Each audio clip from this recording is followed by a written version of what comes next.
Esse é o High Low, o podcast sobre os altos e baixos da moda.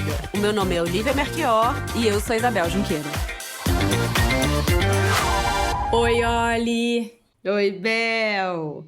Bem, o episódio de hoje a gente não vai falar tanto sobre moda, né? A gente vai falar muito mais sobre o vestir a partir de uma peça específica, o manto tupinambá, que acho que tem muito a ver, principalmente com a pílula que a gente fez sobre arte e moda. Inclusive, você mostrou um manto tupinambá. Eu acho que tem a ver com as duas pílulas, né? Eu acho que tanto com arte e moda e com a da mitologia também. No caso do arte e moda, a gente, quando trouxe o manto tupinambá, a gente estava falando sobre a relação com o mercado de arte, das coisas que são feitas, são colocadas em museu e que, segundo Heidegger, que fala que uma vez que a obra de arte entrou no museu, ela morreu. Acabou.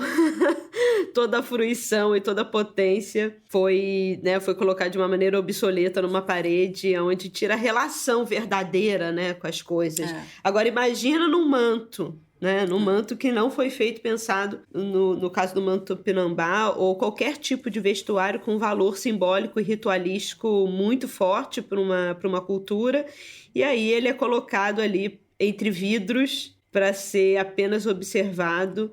A sua própria cultura acaba não tendo acesso. A gente vai falar um pouco aqui do que a gente falou no mito também, né? na pílula da mitologia. O valor do vestuário, né? Porque a gente acaba se vestindo com coisas descartáveis e muito pouco pensadas como elas vão sendo incorporadas ao nosso comportamento, né?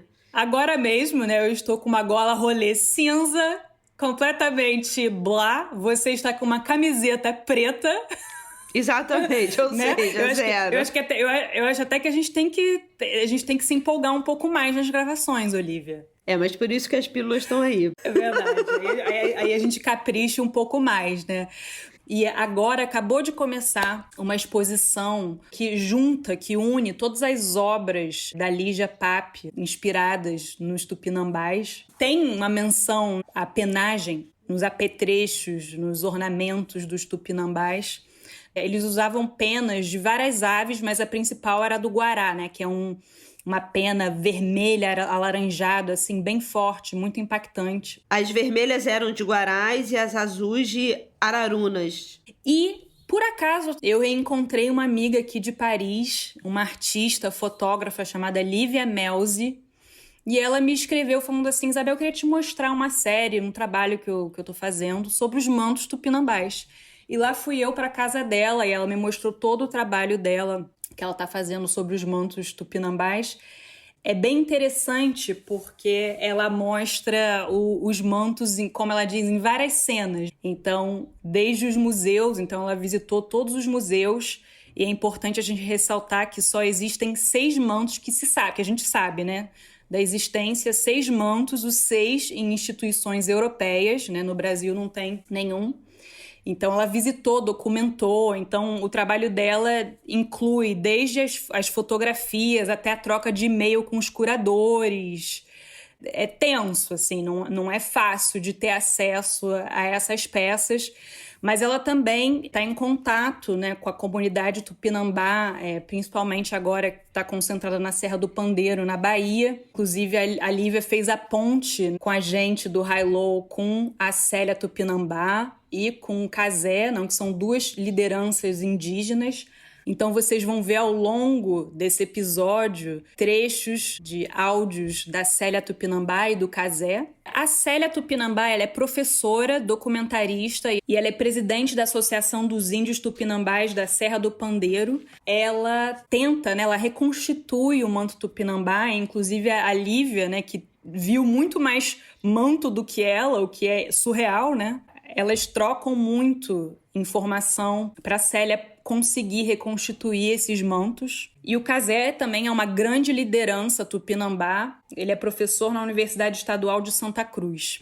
Isso, a Célia, ela está fazendo esse retorno do manto, né? Uma tentativa de entender essa função desse manto e a construção dele, e trazendo isso como uma garantia da memória tupinambá hoje em dia. E ela está fazendo essa reconstituição das técnicas de tecelagem, né, das ferramentas utilizadas, né, para entender realmente como que era confeccionado o manto, sem poder usar as mesmas penagens, né, dos animais originais. Eu tava lendo sobre o Guará e os Tupinambás, quando os invasores europeus chegaram, os Tupinambás, eles estavam, né, bem na costa do Brasil. Então, eles foram os primeiros a entrar em contato com esses invasores. E o Guará também estava em todo o litoral. E, obviamente, assim como os Tupinambás foram dizimados, né, porque estima-se que existiam mais ou menos em torno de 100 mil Tupinambás no século XVI. No século XVII eles já tinham sido exterminados praticamente. E o Guará também. O Guará hoje em dia só existe nas zonas manguezais ali da Amazônia. No litoral só existe em um lugar, que é em Cubatão. Que eu li uma matéria sobre isso, fiquei chocada. Em Cubatão, que é super poluído, inclusive. E aí tem uma fala linda, né, do Cazé, onde ele traz a questão do canibalismo, né, da antropofagia, que a gente vai falar aqui com eles ao longo do programa também, mas ele fala sobre o canibalismo do capital, que acaba destruindo tudo, né, e se apropriando e comendo as coisas. Só que no caso, né, dos tupinambás, a antropofagia é uma outra coisa que é até melhor vocês ouvirem pelas lindas palavras do Cazé, pela explicação que ele dá. O que mostra muito, eu acho que o trabalho da Lígia Pape, né, que, como a Isabel falou, está agora, né, sendo exposto em Los Angeles, tem uma das peças, por exemplo, que ela usa nessa série relacionada ao manto tupinambá, tem uma peça que chama Memória Tupinambá, e que é uma bola de penas vermelhas, não são penas de guarás, são imitando guarás, né? E tem um pé de plástico ensanguentado que sai dessa bola, né? Então é exatamente como se fosse quase uma tentativa de sobrevivência. Sugiro uma leitura de um escritor, um intelectual do século XVI chamado Montaigne. E o Montaigne, ele tem capítulo dos seus ensaios chamado Sobre os Canibais. E é interessante porque o que está acontecendo nesse momento na Europa é que as cartas dos viajantes vão chegando na Europa e vão descrevendo o que está sendo visto aqui. E isso com um olhar... E vão construindo o imaginário, E vai construindo imaginário, né? Então, a primeira carta, porque as pessoas falam, a primeira carta que fala sobre o Brasil é de Pero Vaz de Caminha. Mas, na verdade, não, porque a primeira carta... Foi publicado bem mais tarde, né? Bem mais tarde, né? Os portugueses tinham essa coisa de não falar o que eles tinham encontrado aqui, então ficavam, na verdade, não publicavam. E quem publicou a primeira foi o Américo Vespúcio, com Mundos Novos, que está disponível em PDF, inclusive, para vocês procurarem, e que ele descreve esse impacto de encontrar os índios pela primeira vez, né? E ele fala o seguinte: encontramos naquelas regiões tanta multidão de gente quanto ninguém poderá enumerar, como se lê no Apocalipse. Gente, digo, mansa e tratável. Primeiro ele está dizendo aqui que existiam muitas pessoas aqui, né? Indígenas que foram dizimados. E o segundo que ele começa a tratar já como bicho, né? A gente, vírgula, digo, mansa e tratável. Então que eles tinham sido, né, muito abertos e afetuosos. Todos de ambos os sexos andam nus, sem cobrir nenhuma parte do corpo, como saem do ventre materno, assim vão até a morte. Com efeito, têm os corpos grandes, quadrados, bem dispostos e proporcionais, com cor tendendo para o vermelho, o que lhes acontece, julgo, porque andando nus são bronzeados pelo sol. Têm o cabelo amplo e negro. São ágeis no andar e nos jogos, de rosto afável e bonito, que, contudo, eles mesmos destroem. Com efeito, eles perfuram as maçãs do rosto, os lábios, as narinas e a orelha. Nem julgues que aqueles furos sejam pequenos ou que tenham apenas um. Na realidade, vê alguns tendo só no rosto 7 buracos, em qualquer um dos quais era capaz de caber uma única mecha.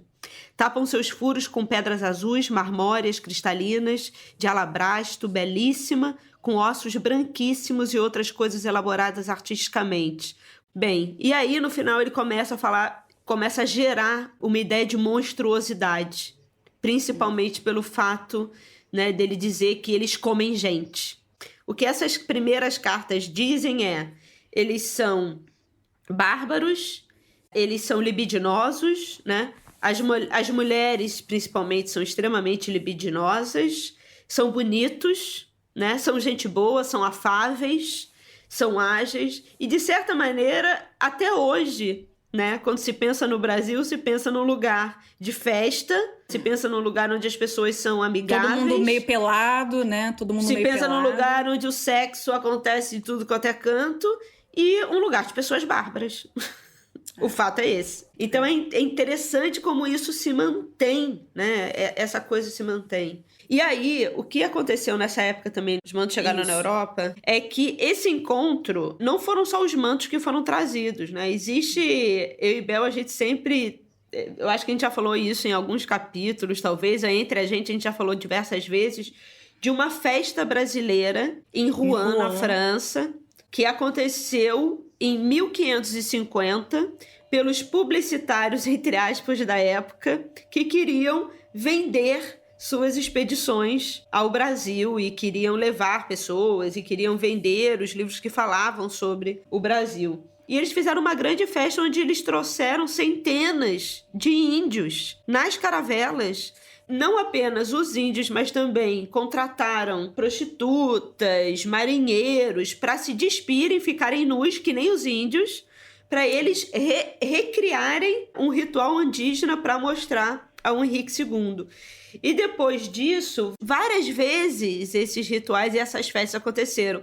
A gente nem precisa dizer que muitos dos índios morreram nesse trânsito. E o mais engraçado, que é aí que eu queria chegar na parte do Montaigne, nesse ensaio chamado Os Canibais, o Montaigne ele escreve dizendo que do que ele conversou ou teve acesso ao que os indígenas estavam falando sobre a percepção deles sobre a Europa, os indígenas pareciam muito mais civilizados do que os europeus, em absolutamente tudo que eles faziam. Sugiro a leitura sobre o Canibais do Montaigne para entender que alguém estava lá e já tinha entendido que o que estava sendo vendido como civilização não tinha nada de bom. Acho que os mantos tupinambás, ao mesmo tempo que eles são uma janela para o pensamento, para a visão de mundo, né, indígena, em particular dos tupinambás, também peça a gente vê como é perverso, né, o colonialismo. Os indígenas ficaram estigmatizados, né, foram dizimados esse tempo todo, e aí eles saqueiam os mantos, e é muito triste, né, pensar que hoje a Célia tem que ficar contando com a boa vontade de museus e pesquisadores para conseguir reconstituir, né, porque tem lacunas no saber deles. Não, tem lacunas que foram dizimadas, né? Apagadas, apagadas completamente. Eu acho que o que a gente falou no Moda e Mito, obviamente, existe todo o problema acontecendo hoje desse novo genocídio indígena que anda em curso. Não é só falar sobre se o manto deve voltar ou se o manto não deve voltar, mas é muito mais entender que é uma cultura que foi completamente dizimada e subjugada e continua sendo. Então agora vocês vão ouvir a entrevista que eu e a Oli fizemos com a artista Lívia Melzi, permeada aí por trechos de áudio da Célia Tupinambá e do Cazé Tupinambá. Bem, então agora a gente está com a artista Lívia Melzi, amiga da Isabel. Entrou pra roda. Né? Entrou na roda, né? Minha mais recente amiga também, estamos nos conhecendo agora. E Lívia, né, na verdade, vocês se encontraram. Conta como foi esse encontro com a Isabel. Porque ela me ligou assim, Lívia, ela foi assim: Olivia, a gente vai ter que falar sobre o manto, a gente já tem uma pessoa maravilhosa. Ai, que legal. Foi legal mesmo. Então, eu conheci a Isabel há uns anos no Prix Maurice. De arte contemporânea. Que eu trabalhava lá na época. E a gente se viu super rápido e eu comecei a seguir ela nas redes sociais. Comecei a seguir o programa de vocês. A gente se encontrou na rua algumas vezes, a gente descobriu que a gente é vizinha. E eu já tava fazendo esse projeto. E teve um momento dele que eu comecei a pensar no objeto manto como uma vestimenta social, cultural, tudo aquilo que vocês falam também, né, no programa de vocês. Como vocês têm esse olhar, eu achei interessante conversar com ela, porque não é minha área, e mostrei o projeto todo para ela e a gente conversou. E ela ficou maravilhada. E eu confesso que assim, eu já tinha visto imagens de manto tupinambá, a Olivia usou, como a gente falou na introdução, nas nossas pílulas, e talvez eu já tenha visto o manto tupinambá do Quebranly, porque, né, existem 6 ou 11, Lívia? Porque eu vi em alguns lugares que falavam que era 11, mas pelo que eu sei, são 6, né? A gente nunca vai saber quantos mantos existem de verdade, né? Tem essa questão que é importante. Alguns textos falam 11, outros falam 6, mas existem objetos menores. Então, tipo um capuz, um capacete. Tipo um capuzinho. E aí, eu não sei se eles consideram essas peças como mantos também, quando eles falam de 11. Ou se realmente existem outros escondidos nos porões dos museus, das coleções, né? Mas o que a gente sabe é que existem 6 catalogados, o que é muito importante. Então, documentados, disponíveis para o público ou para pesquisadores. E eles estão em Copenhague, Paris, Bruxelas, Basileia e Florença, que tem 2. Mas aí eu queria, na verdade, que você apresentasse, né, para o público um pouco de como surgiu esse projeto, o que ele é exatamente, né, e qual o caminho que ele está tomando com você nessa sua pesquisa. Como você chegou, né, nos mantos tupinambás? Como eu cheguei, é um pouco longo. Bom, eu cheguei nesses objetos a partir da pesquisa que eu fiz no meu mestrado. No mestrado eu continuei um projeto que eu tinha começado na escola em Arles, na Escola Nacional. E lá eu comecei um projeto sobre o Hércules Florence, que era um desenhista naturalista, né? Além de ter inventado a fotografia no Brasil, e era essa parte que me interessava do seu trabalho, eu vi muita coisa dessa produção naturalista dele, né? Também tem muito a ver com a invenção da fotografia. Aí eu entro no mestrado de fotografia e arte contemporânea com essas imagens naturalistas na cabeça, e nessa época eu penso muito, né? Eu começo a investigar o meu próprio imaginário. E aí, no meu imaginário, eu caio no Debré, que são as imagens dos livros, né, de história. A partir dessas imagens, eu começo a buscar esses objetos, os originais, né? E aí eu descubro, por exemplo, que o Voyage Pittoresque, do Debré, tá aqui na Biblioteca Nacional da França, o original, né? Tem também o Costume do Brasil, que retrata tipos e vestimentas dos brasileiros do século XIX, todos os tipos sociais, é um caderno super bonito. E aí eu começo um trabalho fotográfico, documental, vamos falar assim. Posso falar também do estilo documental, que eu acho que é mais pertinente. E aí eu começo a pensar nesses objetos que falam dessa ideia do Brasil, né? E com o imaginário, né, do Brasil. Com esse imaginário que foi construído, que era o que me interessava bastante também. De buscar essas imagens que construíram o Brasil, a nossa ideia de Brasil, a nossa identidade. E aí, quando eu acabo o mestrado, eu encontrei uma menina, por acaso, no Natal, e aí a gente conversou, ela era arquiteta, e ela me falou dos mantos. E eu fico maluca com esses objetos, né? E aí eu começo uma pesquisa histórica que durou meses, até conseguir estabelecer um pouco um protocolo e entender o que eu estava buscando, né? O que era aquilo. Que foi um processo muito longo, na verdade. E aí eu comecei a escrever para as instituições, descobri onde eles estavam, né? Isso foi interessante também. Levantar todo esse histórico para começar a me comunicar com as instituições. Mas uma ausência total de informação. Acho que essa que é a questão mais profunda, assim. A gente leu algumas matérias, né, de museus tentando justificar, né, ou explicar como esses mantos chegaram lá, e todos eles falam que não tem registro. Você teve algum? Ninguém sabe explicar como chegou. Olha, é muito maluca essa história, porque tem aqueles, como é que chama? Cartéis?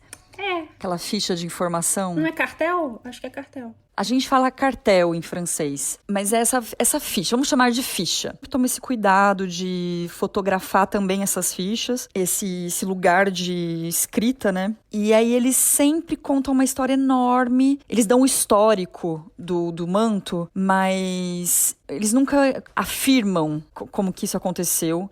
E eles nunca assumem a violência que tem por trás também, né, da chegada desses objetos aqui na Europa. Isso é muito interessante, porque eles vão esvaziando um pouco a aura do manto, sabe? Tem uma pesquisadora que chama Mariana Françoso, que é uma brasileira, que mora na Holanda, em Leiden. Ela é professora lá, pesquisadora, chiquérrima. E ela é uma referência muito grande, mesmo para os curadores. Ela fala uma coisa muito bonita, assim. Ela conta todo esse percurso, desde a saída deles do Brasil, desde a vida deles no Brasil, até a chegada deles nos museus. Desde objeto sagrado até objeto de museu. Vamos tentar fazer um resumo desse caminho? Vamos tentar resumir. Esses mantos, eles eram usados, né, pelos pajés nos ritos antropofágicos. Aí do imaginário europeu, do homem branco, né, mexe muito. Tem muitas imagens, né, dos mantos dentro desse ritual antropofágico, né, do que é chamado ritual antropofágico. Que depois o Cazé vai falar um pouquinho mais pra gente sobre isso. O manto que a gente tem mais informações é o manto que está na Dinamarca. Ele é o mais conservado, o mais documentado, é o que tem mais polêmicas em torno dele, né? E talvez por isso seja mais difícil de fotografar, porque eu estou tentando há 3 anos quase. Então, a partir dessa peça, a gente pode imaginar a história dos outros também. Essa peça está descrita em inúmeros lugares. Os relatos, textos, gravuras. Quase sempre, quando a gente fala dos tupinambás, a gente fala do manto. O Ronstaden, ele fala muito das penas, né? Mas eu não sei se ele menciona o manto em si. Eu não lembro se o Staden fala. O Jean Delery, ele vai falar. O Lévi-Strauss vai falar, né? Apesar de ser um Lévi-Strauss, não sei como é que a gente fala no Brasil, mas apesar dele ser mais contemporâneo. Sim, esse ritual eram rituais de morte, de vida, de casamento. Tinha alguma especificidade, você sabe? Eu acho que não era ligado à guerra, não era? Então, essa parte é muito bonito isso, porque se a gente lê, por exemplo, o Viveiros de Castro, o Eduardo Viveiros de Castro, ele vai explicar a guerra e a festa e a vida e a morte. Tudo isso tem um significado muito diferente para o indígena, né? E para os tupinambás também, obviamente. E aí, o que a gente sabe, através de relatos e de gravuras que foram feitas a partir dos relatos, é que os mantos eram usados nesses rituais importantes, nesses momentos importantes, né? Seja para agradecer o Deus Sol, seja para matar o inimigo ou o amigo, porque tem toda essa questão do ritual antropofágico que o Cazé vai explicar, mas eram nesses momentos de conexão com o divino que o manto entrava na cena, né? Porque o fato de usar o manto permitia essa conexão com o divino. E eles tinham essa força divina. E aí esses mantos, então, tem esse uso pro indígena, né? De portal, vamos falar assim. Mas, obviamente, a gente tá simplificando muito, né? Eu tô falando de uma forma muito básica, porque eu não sou antropóloga. Finalmente, a minha área é a arte, né? Célia, tudo bem? Aqui é a Isabel, uma das apresentadoras do podcast High Low, e é uma honra te ter nesse episódio com a gente. E eu tenho uma pergunta. Eu queria saber qual é a relação dos tupinambás com os ornamentos e com o vestir em geral. Sou Glicéria Jesus da Silva, conhecida como Glicéria Tupinambá ou Célia Tupinambá. Moro na aldeia Tupinambá de Serra do Padeiro, ATI, território Tupinambá de Olivença. Então, Isabel, os adornos, os nossos adereços, nossas roupas, nossas vestes, o vestir, a gente usa no segmento orientado pelos encantados. Para a gente, o que a gente usa, que põe no nosso corpo, é sagrado, vindo da mata. Então, a gente tem todo esse cuidado, todo esse olhar. É tanto que os animais falam com a gente. Então, existe toda uma permissão do colher, para colher, né, esses materiais necessários para fazer um vestimento ou vestir. As roupas, geralmente, a gente usa para cerimônias e para fazer nossas reivindicações. Não comercializamos nossos adereços, nossas roupas. Isso falando especificamente na questão da comunidade Tupinambá de Serra do Padeiro, porque o uso dos nossos materiais são sagrados e orientados pelos encantados. Então é muito sagrado. O que nós comercializamos, o que nós produzimos é na questão da agricultura e na produção. Então quando a gente produz mandioca, farinha, então isso aí a gente comercializa. A gente trabalha com banana, com frutas. Então é isso aí, a gente na produção a gente comercializa, onde que tira a nossa renda. Agora, nossos artesanatos, nossas vestes, é tudo sagrado. Para nós, somos materiais sagrados. A gente imagina, então, essa primeira vida do manto, esse uso pelos indígenas, que é divino. E a partir do momento que os mantos vêm para a Europa, e eles vêm principalmente pelos cabinets de curiosité, principalmente do Maurício de Nassau, que na época era governador do estado de Pernambuco. E só lembrando, Cabinet de Curiosité são os gabinetes de curiosidades, né? São esses objetos que nas viagens eles pegavam, que não existiam, né? Eram coleções que serviam para mostrar o mundo novo, né? Então, os viajantes iam embora, viajavam, faziam as expedições.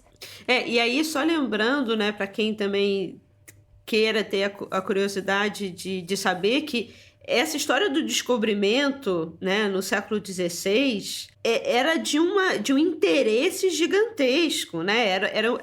Os jantares eram permeados de conversas sobre esses lugares. Isso, é. Sobre esses lugares que estavam sendo invadidos, descobertos, né, para uns e para outros, né? A definição fica diferente, mas principalmente assim, os relatos de viagem, né, como Jean-Marcel de Carvalho França, né, o historiador, ele fala.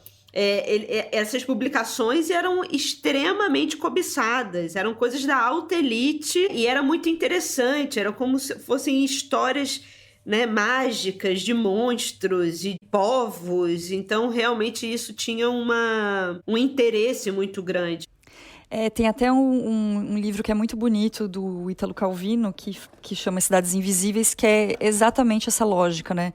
Que é o Marco Polo, personagem, que viajava, voltava, e aí diante do rei ele contava a história desses lugares incríveis que ele viajou e que não, enfim, que não existiam, na verdade, né? Os viajantes traziam esses objetos, organizavam em armários, né, em estantes de madeira super bonitas. Inclusive tem o Mark John, que é um artista contemporâneo que usa muito essa mesma lógica. E os mantos eles viraram uma peça super cobiçada. E a Mariana fala disso nos textos dela também, a Mariana Françoso. E ela vai contar a diferença também do que era esse objeto para os indígenas e o que ele vira quando os europeus chegam. Supõe que eles começaram a produzir esses mantos para trocar. E aí não eram mais objetos usados nos rituais, eram objetos de troca, porque eles percebem que os europeus ficam muito atirados pela peça. Eu vi uma palestra que a Célia e o Cacique Babau, e eles falam que, assim, vendo as fotos, eles imaginam que alguns desses mantos,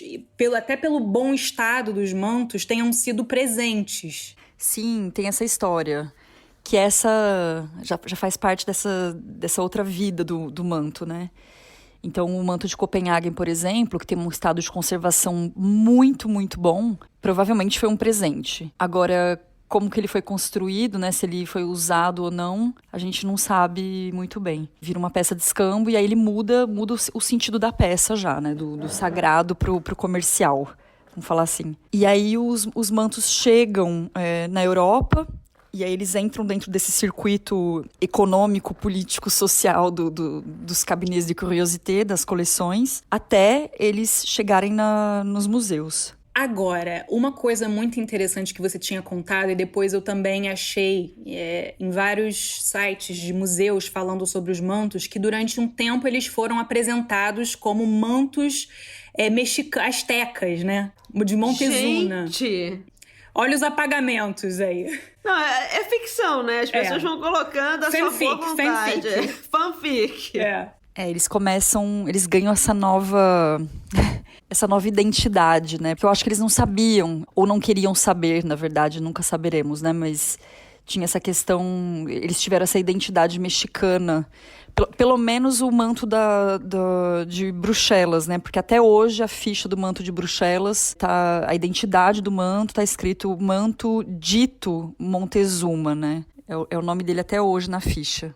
E aí, para voltar para o projeto, eu começo a escrever, né, para as instituições, depois de descobrir um pouco a história desses objetos, onde eles estavam. Começo incessantemente a pedir autorização para fotografar eles. Então, foi um percurso super complicado em algumas instituições, né? Em outras foi mais fácil, né? Então a Bélgica foi muito simples, porque ele está exposto, mas outros, por exemplo, o Quebron-Li é super complicado, porque ele foi exposto só uma vez, esse manto, durante um mês, mas ele é um objeto tão frágil que o museu decidiu deixar ele dentro da reserva mesmo. E mesmo o dia que eu fui lá fotografar ele, eles colocaram uma luz que eu até retratei numa das minhas imagens, porque era uma... Enfim, eu não pude usar nenhuma luz artificial, o que é muito problemático para uma peça tão complexa. Eu usei essa luz que o museu fornece, que é uma luz que, enfim, não vai danificar a pluma. E aí eu comecei esse processo super longo de fotografar os mantos. Por isso que tá demorando tanto também o projeto para ele acontecer, o que não é necessariamente negativo. Mas eu dependo sempre desse retorno da instituição, abrir um espaço, né, na agenda deles, e aí tem que ter o curador que está lá, tem sempre um segurança no mínimo, um ou dois, né, no caso do Quebron-Li, para mim foi a experiência mais forte, foi esse manto do Quebron-Li. Tinha um segurança comigo na sala, tinha um curador, tinha um outro funcionário, tinha uma outra funcionária, tinha muita gente na sala enquanto eu estava fotografando. Eu fiquei, acho que 1 hora com o manto no máximo. Esse encontro a sós não aconteceu, na verdade, né? E durante esse processo, uma das coisas que eu pedia também para ter acesso, além do objeto em si, são os arquivos, né? Que, na verdade, é a parte que me interessa mais. Óbvio, encontrar essa peça é um momento muito forte, é uma peça que tem uma energia muito, muito, muito forte. O que é incrível também, porque eu sou super cética e eu realmente, você sente um frio na barriga, assim, dá alguma coisa, tem alguma coisa ancestral que tá presente ali ainda, é muito maluco. Eu tive acesso a quase todas as fotografias que foram feitas pelas instituições desde que a fotografia existe e desde que o objeto chegou nessas instituições. Tem coisas assim muito, muito interessantes e, por exemplo, o Quebron-Li, de novo, volto para o Quebron-Li,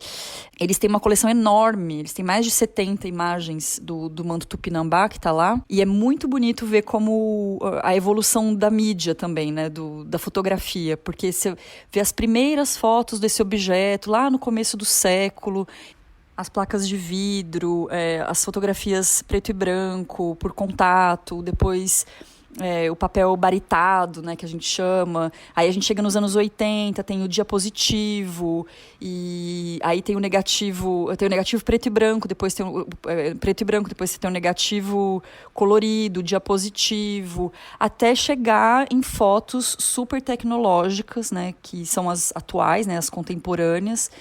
Todas mostram esse objeto de uma maneira muito científica, né, frontal, enfim, é uma análise muito científica do objeto, como diz o protocolo, né? Mas é muito interessante, quando eu coloco todas essas fotos juntas, dá para ver realmente a evolução da fotografia. Tem esse contraste, né, entre essa mobilidade dessa imagem, do documento, e o objeto em si, que está lá, preso, trancado, há centenas de anos, né? A gente não sabe quanto tempo, atrás de uma vitrine ou dentro de uma caixa, enquanto os seus arquivos, né, os seus documentos têm essa mobilidade, mesmo a sua imagem, né, tem essa circulação da imagem desse objeto, mas o objeto em si está trancado. É muito interessante quando você falou desses objetos, né, que ficam ali no museu, né, parados, guardados, desse lugar da memória, né, desses países. Tem um texto, né, no site da Célia, que ela diz, também falando sobre o Babau, né, ela diz: Babau, ao vestir o manto, ele consegue se camuflar e se sente como fosse uma coruja. A coruja representa para a gente os olhos da noite. Ela é a guardiã da noite, é um símbolo muito forte. Então, primeiro, é uma coisa que a gente sempre fala aqui no High Low, do vestir, de fazer com que a gente se torne coisas. Mas isso, no caso da mitologia indígena, é muito, muito forte, né? Até muito mais do que a gente que acaba Isso aqui também diz muito sobre o que somos, né? Mas a gente descarta com uma facilidade muito maior. Mas aí depois ela fala da relação do objeto no museu, né? Que ela diz: é interessante comparar uma obra que está dentro do museu parada e ver a peça tendo a vida e movimento. Nesse caso, ver o manto sendo usado por um membro da comunidade, o cacique, durante o ritual. E ela fala desse estado obsoleto daquele objeto ali parado no vidro, né? Que é quase como se ele tivesse uma vida, e essa vida não diria morta, mas está pausada ali porque está completamente estática e fora do seu lugar. Então, agora falando da Célia, né? Eu acho muito bonito, assim, esse encontro com a Célia, e mesmo o gesto da Célia em si, porque quando eu penso, né, nessas tantas vidas desse objeto, né, lá de 1500, né, dos rituais, das trocas, do cabinet de curiosité, do mercado de arte, do museu, todas essas vidas que esse objeto teve, depois que ele sai do Brasil, a Célia tá resgatando, fazendo esse manto renascer no Brasil, né? E aí eu encontro a Célia agora, assim, bem agora, 3 anos depois que eu comecei o projeto, eu encontro ela porque a gente vai fazer uma exposição juntas em Brasília, e sobre o manto, do lado da Lígia Pape, inclusive, se tudo der certo.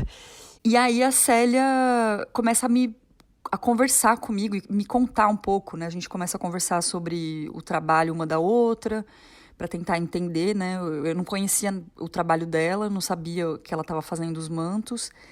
E aí eu entro num buraco do mundo da Célia, que é maravilhoso. E aí a Célia, realmente, ela tá nesse processo de reconstrução do manto.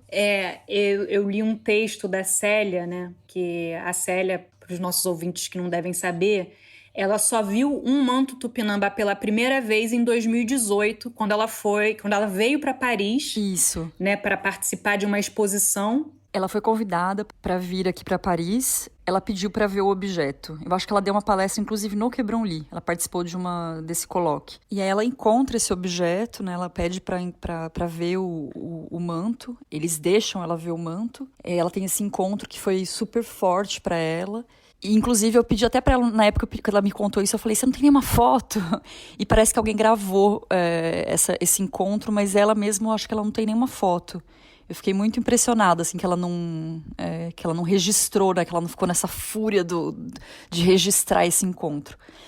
Mas, obviamente, foi super profundo. E eu acho que já era um movimento que estava acontecendo, um movimento interior dela que já estava acontecendo, né?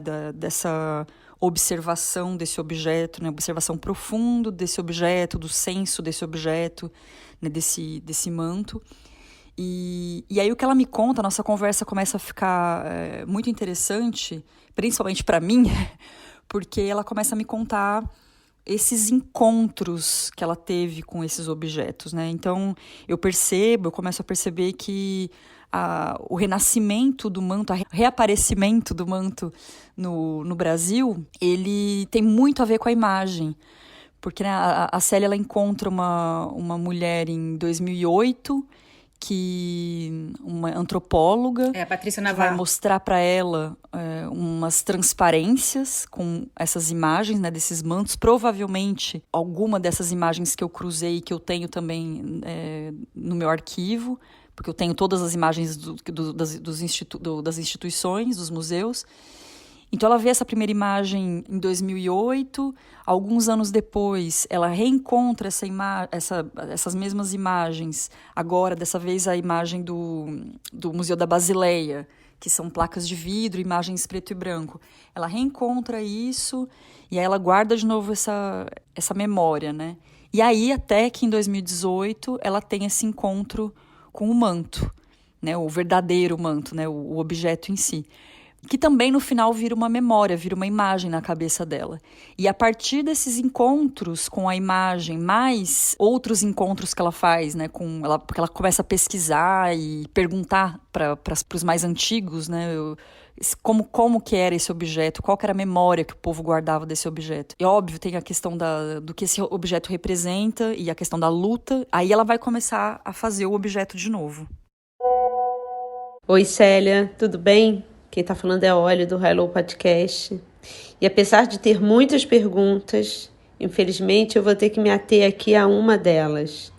E eu gostaria de ouvir de você o que significa o manto para você, para os tupinambás, e também o que o retorno desse manto pode ajudar nos conflitos atuais que vocês enfrentam.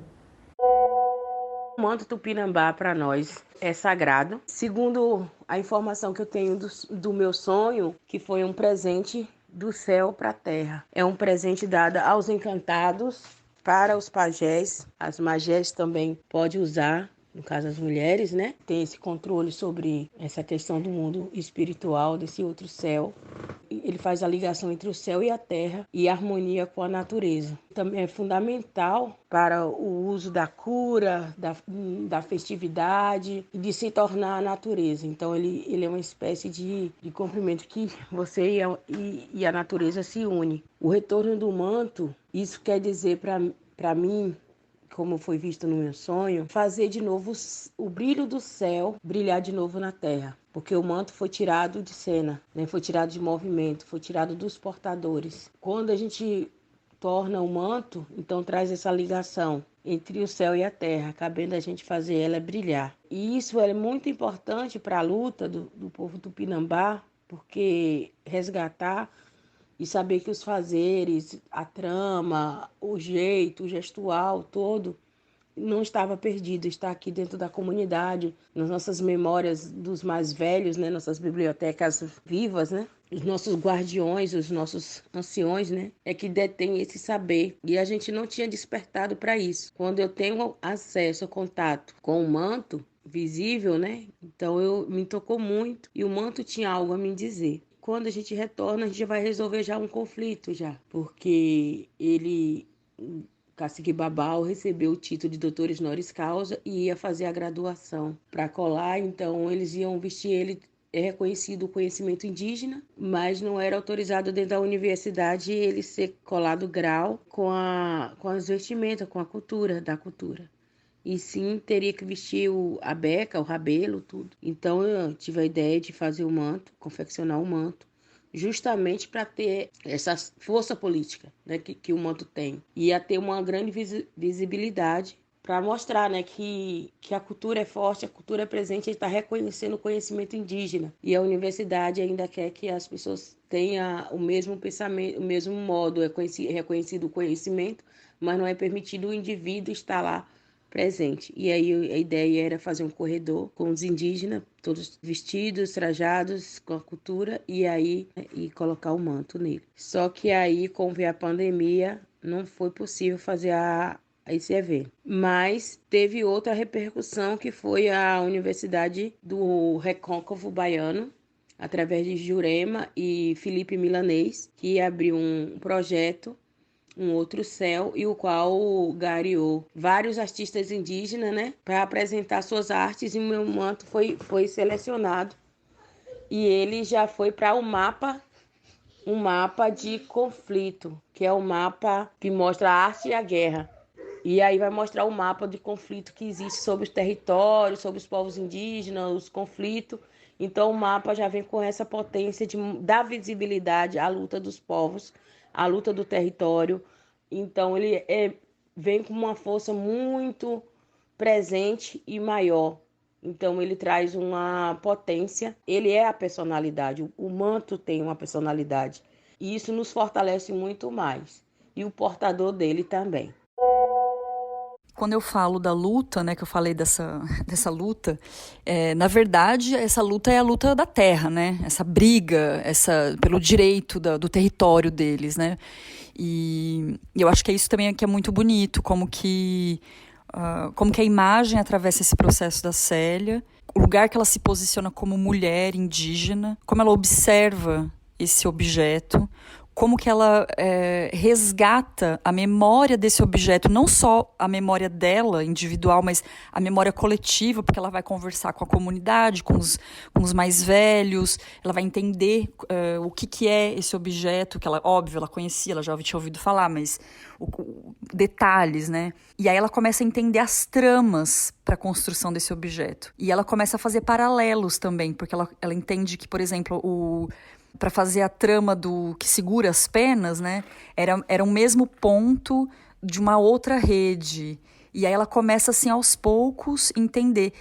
É tudo pensado, né? Então, assim, tudo ritualizado, né? Então, se a gente pensa no ritual antropofágico, que o Cazé fala de uma forma maravilhosa, tudo ali tem um porquê. E o renascimento do manto, né, esse manto contemporâneo, vamos falar assim, ele tá ligado com a questão da terra, né? Então a Célia, além de observar, refazer e pesquisar esse objeto, tanto na técnica, mas também quanto na afetividade, ele também tem a ver com a luta atual, que não é tão atual, mas que também está presente até hoje, né? Então, o manto, por exemplo, os mantos que estão nos museus, eles têm plumas vermelhas, eles são feitos de, não sei, 2 ou 3 pássaros, né? O guará é o principal, mas ela me explicou que o vermelho tem mais a ver com a questão da festa e da guerra que a gente conversou antes, né? Que se misturam, mas dessa questão da festividade. E os mantos que ela está fazendo hoje são mais... são com penas, com plumas marrons, amarelas, ocres. E aí tem outra coisa, tem outro significado, que é o significado da terra, né? São mantos que vão ter um lugar espiritual dentro da luta da terra que está acontecendo agora. Então isso eu acho fenomenal, assim, como que a história que essa peça tá tomando, né? O lugar que ela tá, como ela tá renascendo, é muito bonito. E aí entra o Babal, que é o irmão da Célia. O primeiro manto foi feito para ele, né? Então o Babal ele recebe esse primeiro manto.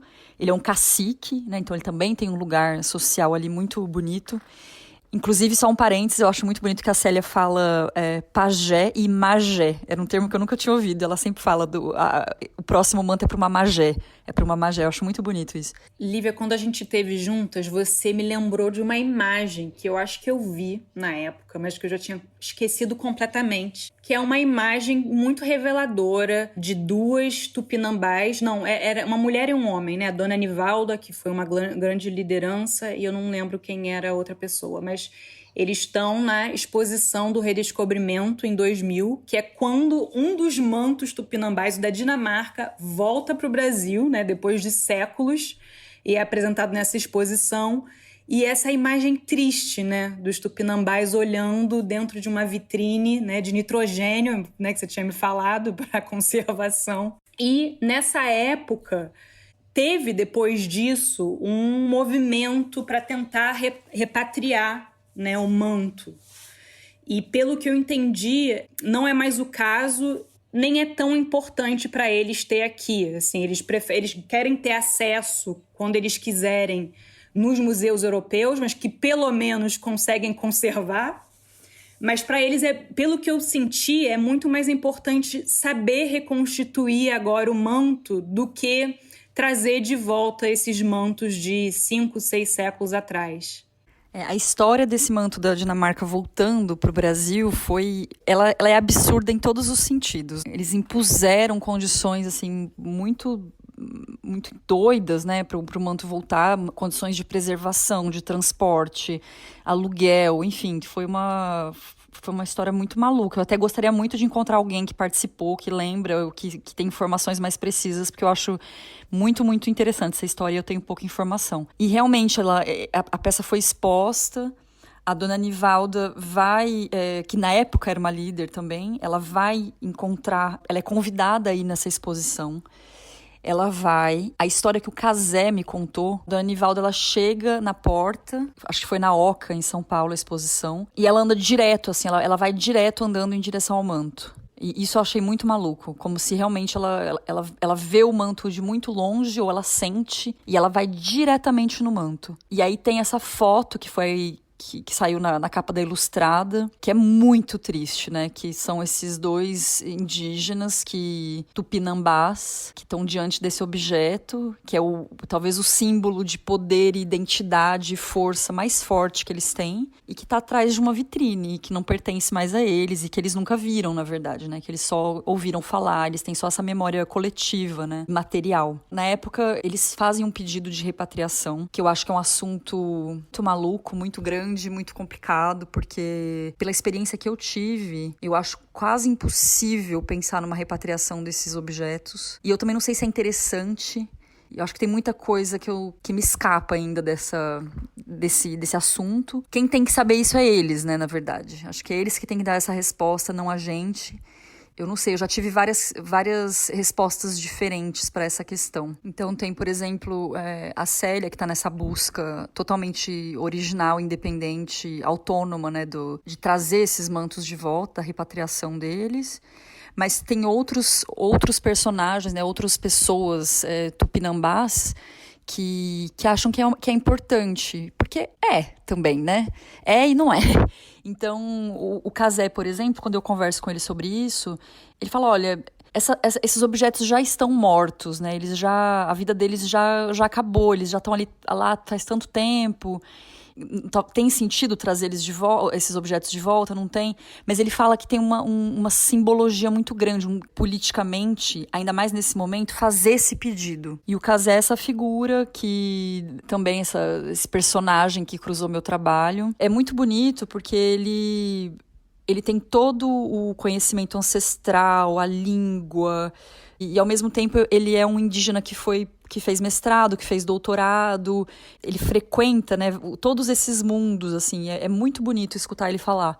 Tem uma clareza muito grande sobre falando dessa reatualização, né, desses termos inventados pelos europeus, como a antropofagia, por exemplo, ou mesmo a repatriação, a memória, o museu, o que tudo isso significa. Uma visão muito elegante e muito justa, eu acho, sobre tudo isso. Entre ele, com essa visão, que também é ambígua, né, e a Célia, que está nesse processo mais independente, eu acho muito bonito, porque, de qualquer forma, o objeto está renascendo. Ele tá vivendo no imaginário, na comunidade e no savoir-faire, né, se a gente fala da peça em si. Então, isso tudo é muito bonito. E, particularmente, o gesto da Célia eu acho muito interessante, porque ela, a partir do momento que ela faz o objeto, que ela sabe fazer o objeto, que esse conhecimento está reatualizado, ela esvazia, né, a instituição, o poder daqueles mantos que estão na Europa, né? Então, aquilo vira outra coisa. O mais importante é a vida atual do objeto, né? Ele circular de novo e ter essa vida nova. É muito empoderador, né? Muito mais do que trazer de volta o manto. Porque eu acho que muitas vezes as pessoas que pensam, mas por quê, né? Pra que voltar a fazer um manto, se o manto já não era feito, e papapá. E sempre me vem uma imagem de alguém que se veste, que fala, que se comporta de uma maneira que foi ensinada e que nunca foi sua, né? Que se sente num corpo que é estranho. Eu acho que essa coisa de entender e voltar, né? Essa história de olhar para as origens, para a ancestralidade, falar, agora eu entendo por que eu sou assim, né? Por que eu penso que as coisas se organizam de uma forma diferente, né? Por que eu dou valor a certas coisas e certas coisas não? E que, na verdade, eu sou, de certa maneira, sufocado para respirar um ar que não é meu. A emoção de ver essas peças realmente fez eu pensar em como é importante que elas voltem para os seus povos, né? Eu não sei como que a gente faz, né? Porque tem a questão da nossa tecnologia no Brasil, da nossa situação política no Brasil. Trazer eles para o Brasil significa ter uma tecnologia para conservar eles, né? Criar esse lugar, e aí a gente pode pensar no Museu Nacional pegando fogo, né? Criar esse lugar que pode receber, que tem tecnologia, que tem estrutura para receber e para conservar e para continuar escrevendo a história desse objeto dentro desse contexto museal. E, por outro lado, tudo isso também é europeu, né? Tudo isso é uma forma de escrever a história que também é europeia, né? Será que um indígena ele precisa guardar uma peça de pluma para ele entender a própria história? Será que ele precisa conservar alguma coisa durante centenas e centenas de anos para construir a própria narrativa, a própria subjetividade, a própria história? Eu não sei. Eu acredito que não. Eles têm que ser os agentes ativos dessas questões. Eu acho que é isso que é interessante. E o papel do homem branco, né, que nós também somos mulheres brancas, Acho que é muito delicado esse papel, né? Então, eu como artista branca trabalhando sobre não sobre a questão indígena, mas sobre imagens que atravessam a questão indígena, eu tenho que servir de mediadora, na verdade. Eu tenho que abrir espaço e não tomar decisões por eles, né? O que eles fizeram, que é inventar o que eles eram, o que eles pensavam. Então, eles estão aí, a gente pode perguntar para eles e cabe a eles responder a isso, né?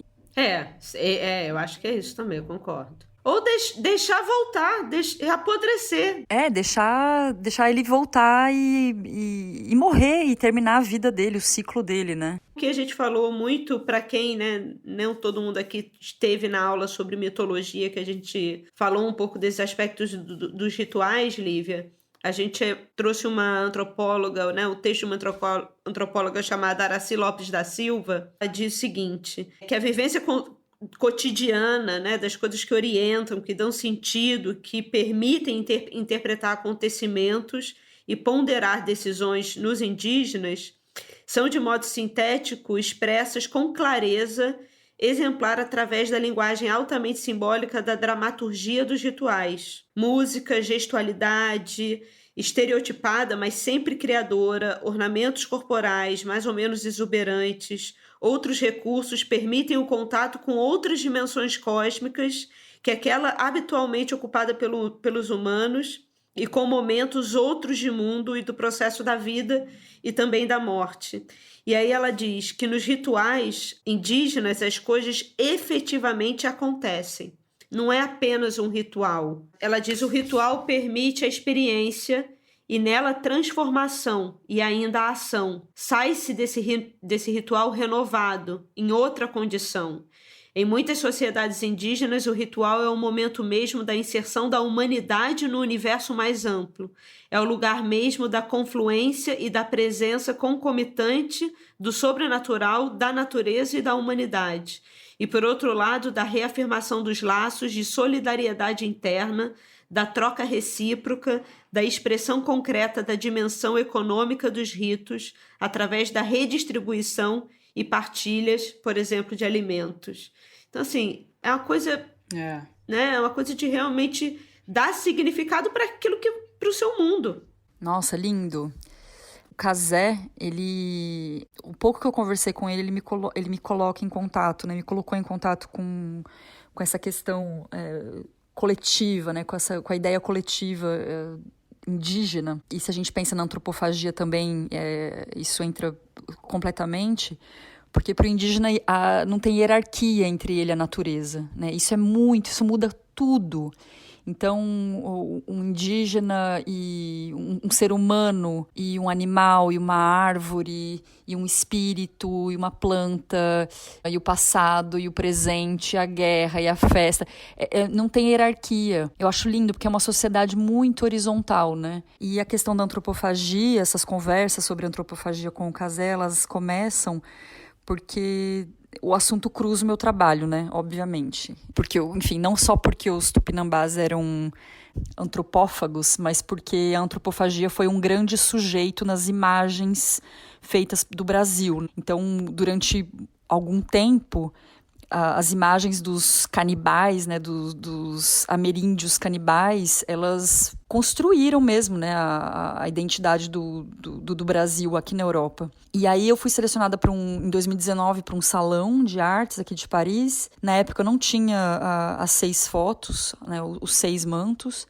Como o público era francês, eu decidi fazer uma instalação da minha pesquisa com a Art de la Table française. E foi aí que eu comecei a pensar sobre antropofagia, e aí o Cazé entra na história. Na minha obra, essa história entra a partir de uma imagem que eu mostrei para Bel, inclusive.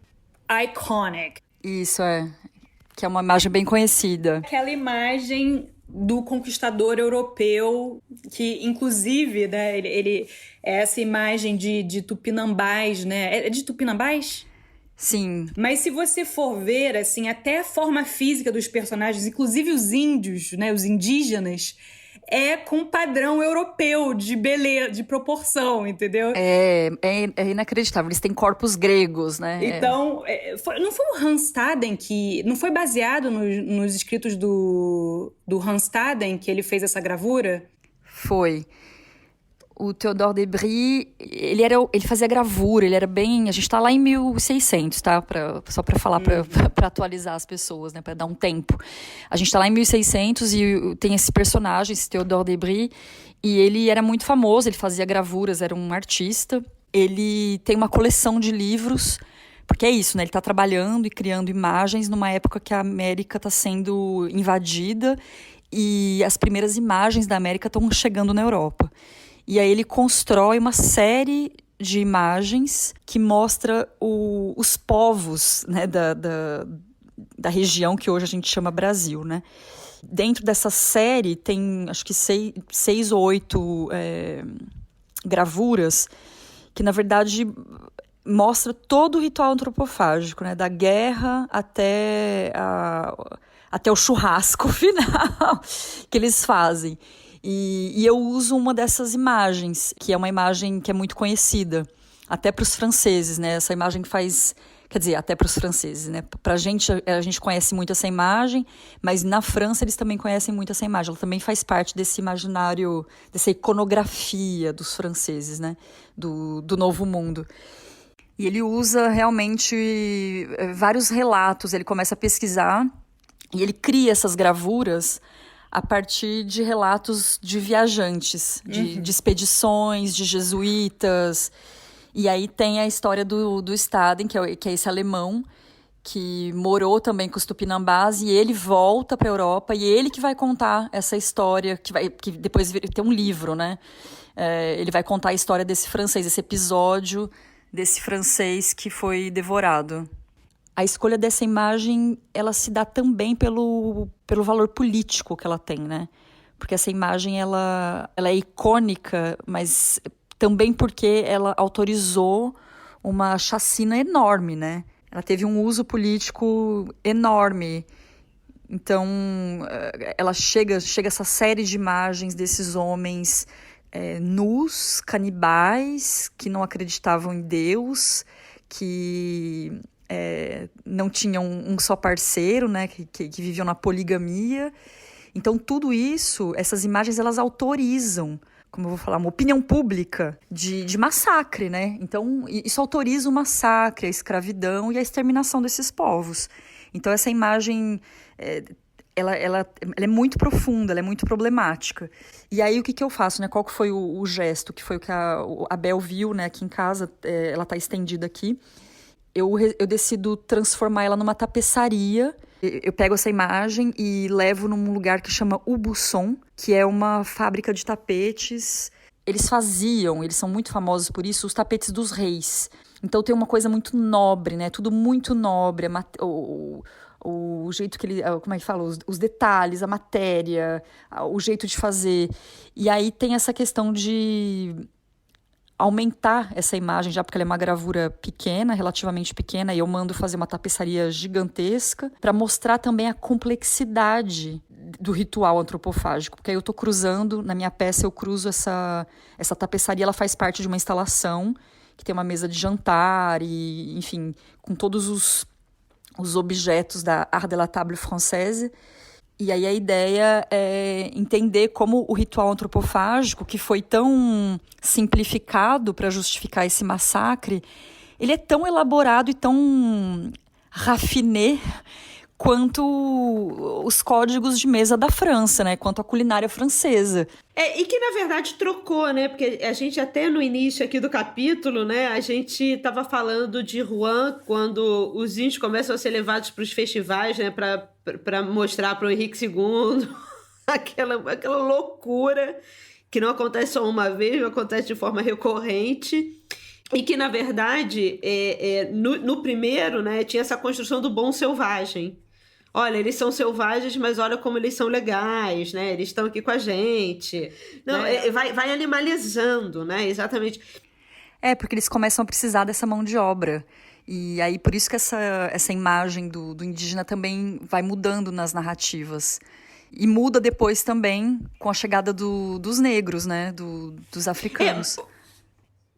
Eu acho bem interessante porque tanto os mantos quanto essas imagens, os mantos tupinambás, quanto as imagens que foram construídas pelos europeus, que ainda fazem parte do nosso imaginário, que a gente tem aí o presidente da República falando esses absurdos.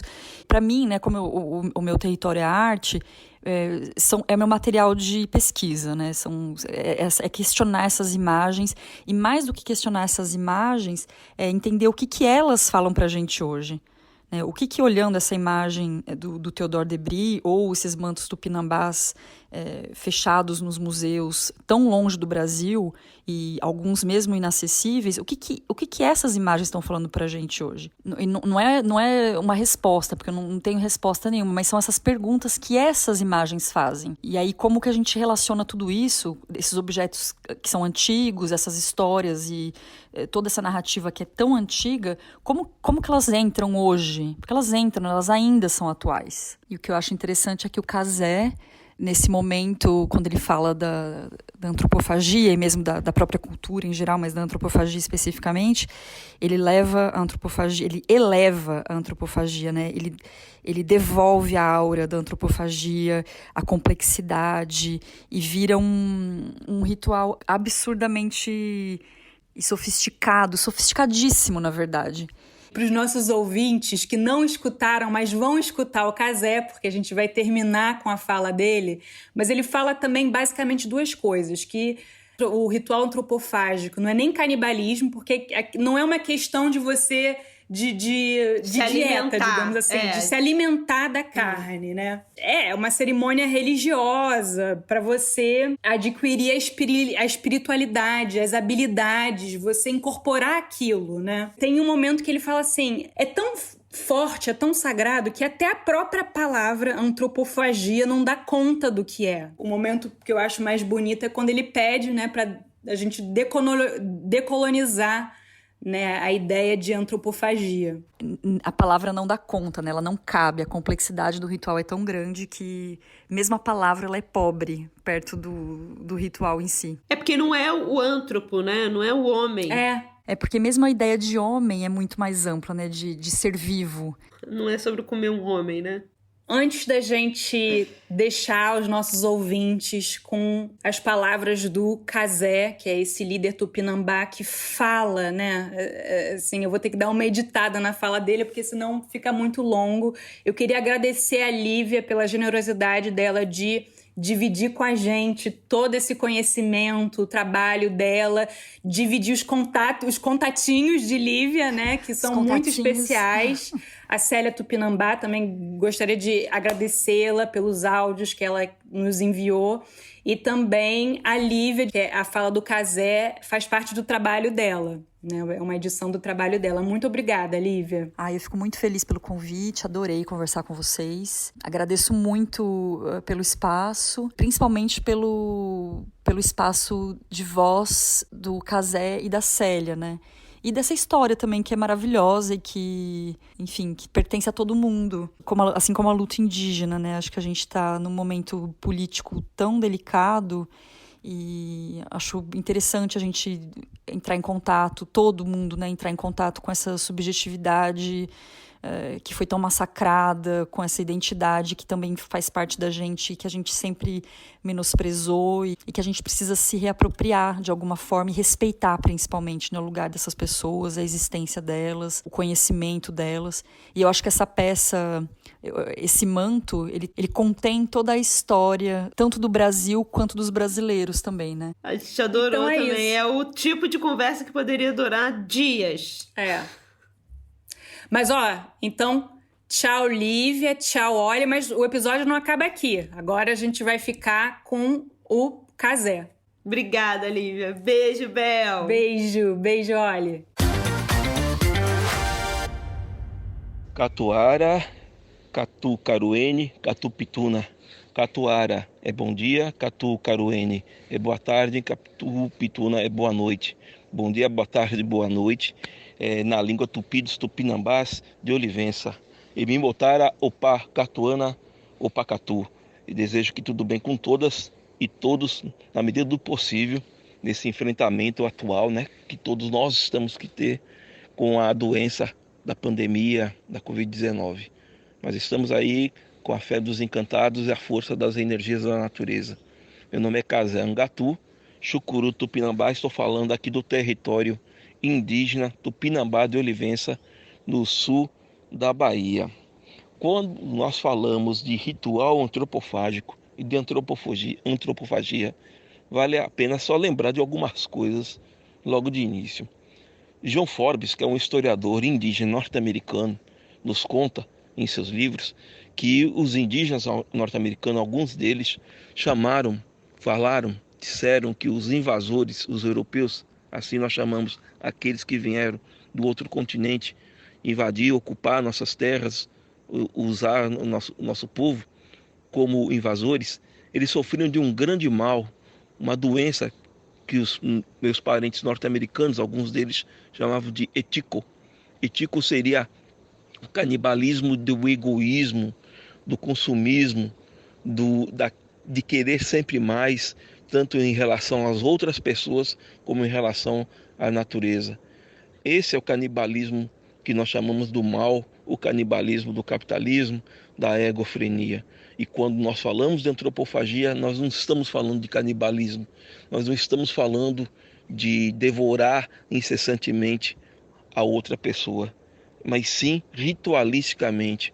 O ritual antropofágico, contam os mais antigos daqui do nosso território, ele era feito num momento para fortalecimento do espírito do outro, né? Quando os invasores chegaram, e nós estamos aqui falando à beira de um mar, onde o mar encontra o céu, onde o céu encontra o mar, para nós, essas caravelas que chegaram eram borboletas vindas do céu trazendo seres bons. Mas o que eles se demonstraram?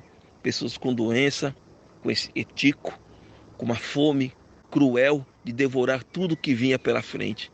E logo nós o decretamos, ou eles nos decretaram como inimigos. E quando a gente fala de ritual antropofágico, não estamos falando de europeus, não estamos falando desse tipo de gente. Era um ritual que nós, os tupinambás, os aimorés e outros povos possuíam, de devorar o guerreiro de outro povo ou de outra família nas guerras que existiam entre nós mesmos, se é que nós podemos chamar isso de guerras, né? As lutas que existiam entre os meus parentes ancestrais, aquele que fosse preso não no sentido da prisão, de trancafiar alguém, aquele que fosse levado para a aldeia na luta, que ele foi derrotado, ele seria incorporado pela aldeia, pela comunidade. Por isso que ele ficava, às vezes, 1 ano, 2 anos, 3 anos, bebia, comia, caçava. Ele era incorporado pela aldeia, né, pela comunidade. Ele tinha relações até com as cunhãs, com as mulheres, e tinha filhos na própria comunidade. E depois de um certo tempo, incorporado à comunidade, sendo merecedor de ser devorado antropofagicamente, devorado espiritualmente, ele era encantado. Ao ser encantado, o seu corpo, ele era feito como fosse a morte, mas não seria a morte, né? Seria a morte física, mas não a morte espiritual. Ele era encantado e o seu corpo era devorado ritualisticamente, antropofagicamente. Os mais antigos dizem que isso não era um canibalismo, nunca foi um canibalismo, porque não se devorava o outro por um sentimento de vingança, não se devorava o outro para saciar a fome, não se devorava o outro com a tentativa de liquidar o inimigo. Por isso que não é canibalismo, até porque um corpo humano não daria para alimentar, nutrir uma aldeia, uma comunidade toda, não é isso?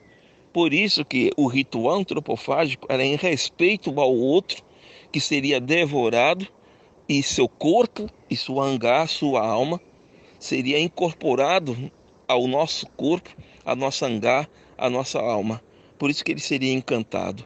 Os mais antigos nos contam assim: o ritual antropofágico era um ritual de respeito ao outro e não de desrespeito. Era um ritual de incorporação da carne e da alma da Angar. Era um ritual de respeito ao outro, considerado como guerreiro. É a mesma relação que nós temos com a mata, com o mar, com a pesca. Nós não vamos pescar, nós não vamos caçar, nós não vamos retirar da mata de uma forma que mate a mata, que mate toda a caça, que mate toda a pesca. Nós só vamos retirar com muito respeito, pedindo a licença às encantadas das águas, pedindo a licença às encantadas das águas do rio, pedindo a licença às encantadas da mata, as caiporas, a jurema. Nós vamos pegar aquilo que é necessário para a nossa vivência, para a nossa existência. E é esse necessário nos faz nos incorporar à própria mata, às próprias águas, ao próprio rio, ao próprio mar. Por isso que o ritual antropofágico ele permanece. Ele permanece quando nós vamos no meio da mata e vamos tirar alguma caça, hoje cada vez mais difícil por conta do desmatamento. Quando vamos na mata para pegar uma árvore para fazer a nossa oca, quando vamos trabalhar a terra para colocar a plantação, fazer o plantio da mandioca.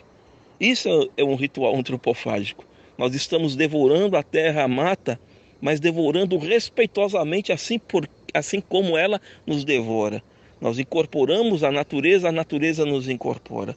Por isso que eu sempre digo, nós não éramos donos da terra, nós somos a própria terra. A terra, a natureza, o peixe, a caça, os frutos, a colheita que nós fazemos é a manutenção do ritual antropofágico de respeito, mas sempre com um respeito. Para nós, o dia a dia dos povos originários, dos indígenas, de nós, das nossas vidas, ele é repleto de ritual. Por isso que a palavra antropofagia talvez não dê conta, certamente não dá conta da profundidade do que fazíamos e ainda fazemos. Quando nós morremos ou deixamos essa forma física corpórea, nós não vamos para o paraíso que fica lá no céu, como diz alguns, ou no inferno que fica debaixo da terra. Nós já estamos no lugar que ficaremos. Nós faremos parte dessa própria natureza. Então, quando eu pego uma fruta, um abacaxi, uma jaca, um caju, planto a maniba, recolho a mandioca, como a mandioca, quando eu vou na mata, quando vou ao mar, vou no rio, pesco e como o peixe, eu estou fazendo aquilo que seria antropofagia. Mas não devorando o antropo, que seria o ser humano, como diz o conhecimento acadêmico. O antropo, que seria devorar, a fagia, comer o ser humano, o homem, para nós é muito mais amplo, porque qualquer ser vivo da natureza é nosso irmão, né? Nós fazemos parte dela, nós estamos incorporados a ela. Então, não se chamaria isso de antropofagia, se chamaria isso de outra forma, de relacionamento, né? Então, quando eu falo de devorar, não falo de devorar no sentido de saciar uma fome. Quando eu falo de devorar, é de incorporar o outro, e esse outro ou essa outra não é só o ser humano nessa forma física humana. São os seres viventes das águas, do rio e da mata. A jurema sagrada, a janaína do mar, a iara dos rios. Quando muita gente pergunta, Casé, quando os índios vocês andam pela mata, vocês olham para o chão. Nós não queremos ferir uma formiga, porque ela é nossa irmã. Um pé de árvore é nosso irmão, né? É uma árvore, um fruto dela, uma sombra, faz parte da nossa encantaria. Quando nós deixarmos essa forma física, seremos parte dessa natureza em outras formas físicas, espiritualmente, com a Angar, com a alma. Por isso o nosso sentido de antropofagia é muito mais profundo do que a própria palavra antropofagia significa. Pensando agora academicamente, eu estou propondo uma decolonização dessa palavra antropofagia. Ela não dá conta do que seria, o que foi o ritual que nossos parentes faziam ao devorar o outro guerreiro ou outra guerreira, né? De vez em quando a própria família que está em disputa não dá conta, não dá profundidade dessa dimensão, desse ritual que nós fazíamos e que fazemos ainda hoje, quando nós vamos para a mata, ou vamos para o mar, vamos para o rio, pegar um peixe, pegar uma árvore para fazer uma oca, ou plantar uma maniba para recolher a mandioca, pegar um abacaxi. Esse é o sentido profundo daquilo que se chama de antropofagia. Melhor seria assim. É por isso que a gente canta assim. Ha, re, a, re, a, re, a, re, a, re. Ha, re, a, re, a, re, a, re, a, re. Tupinambá, ecoe, geará, ecoe, ijecaru. Ha, re, a, re, a, re, a, re, a, re. Ha, re, a, re, a, re, a, re, a, re. Tupinambá vai te pegar, vai te comer. Tupinambá vai te pegar, vai te comer. Arre, arre, arre, arre, arre. Arre, arre, arre, arre, arre. Tupinambá, ecoe, geará, ecoe, ijecaru. Aere, aente. É essa antropofagia profunda que nós falamos, que nós vivenciamos ainda cotidianamente no nosso dia a dia.